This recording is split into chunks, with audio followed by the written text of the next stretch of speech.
Well done, you lot. You gave me loads of advice on making a big lump of hard plastic. Now, as usual, half the advice contradicted the other half, which made it more interesting, but I picked out the bits that made most sense and tried the process again, and this time it more or less worked. Basically, I just did what I had done before, but this time I squashed it in the press while it was still hot. But the mould I made wasn't really built for that sort of pressure, so it burst open and hot plastic bulged out. Oh, just slipped off the bottom there, which made it a little difficult to get it out of the mould. Now, a lot of people said I should just follow other YouTubers who have done all this before, and of course I would have done that, but as far as I can see, they haven't made the big blocks that I need. I think it wouldn't be such a challenge at all to make smaller sized pieces, or I could just go and buy those, but this size is much more difficult to make, and that's why I couldn't just copy someone else's method. But thanks anyway.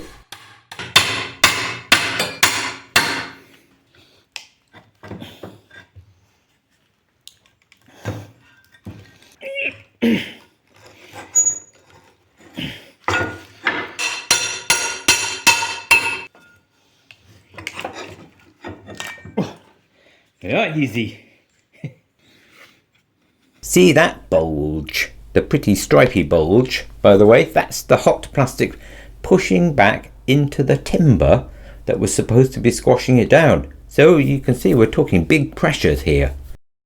So after it was out, I decided that even though the mould had broken and released most of the pressure, I was definitely on the right track. So I took apart the mould, cleaned it up and rebuilt it more strongly with lots more weld. And it was slightly tapered before, but now it's more tapered. And I made a strong lid that could cope with being squashed.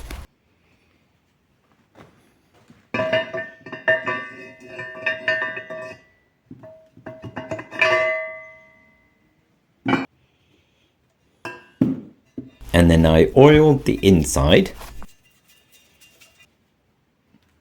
and sprinkled it with flour.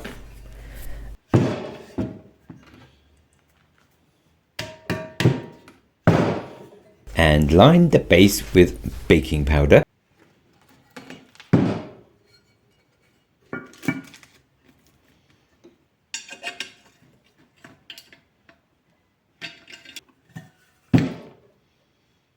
And then I put various sized pieces of recycled plastic in.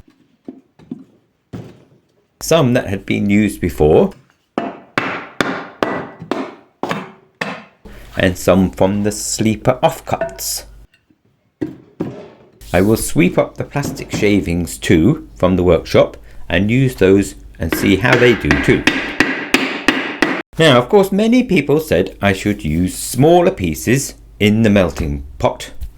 Nurdles even, and dry those first, which is good advice, but I don't have any nurdles, and they don't live around here, so I'd have to start my own nurdle farm. What I do have though, of course, are the big lumps, and they do seem to work. They weld together under pressure and heat.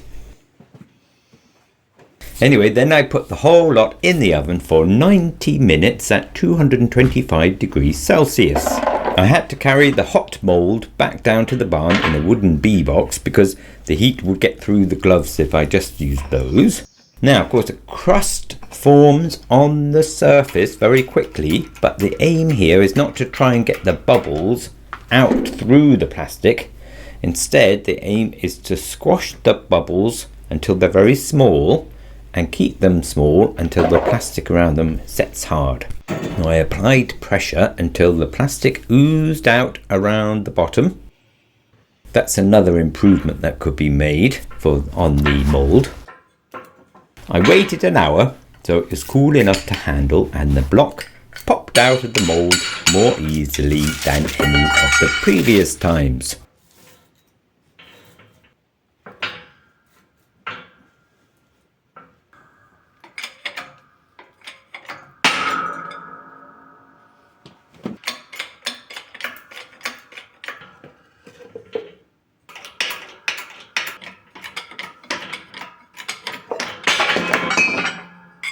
And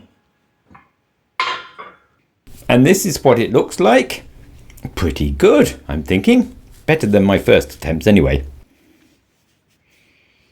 I don't know whether you can hear this, but you can tell it's basically solid by the sound it makes. And here's some that isn't solid, and it makes a different sound.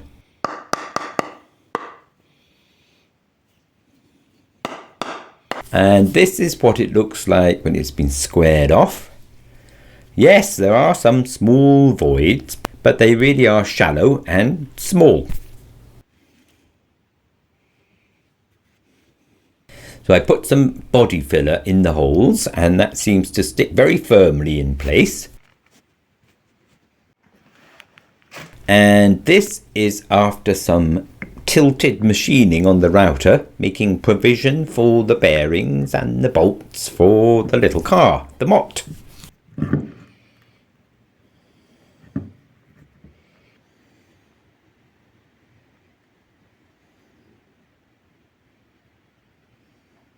And paint sticks to it very well, though it will need another coat. So all in all, it worked out very well in the end, thanks to you lot.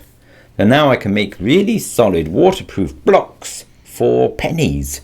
And so could you, just don't skimp on the mould.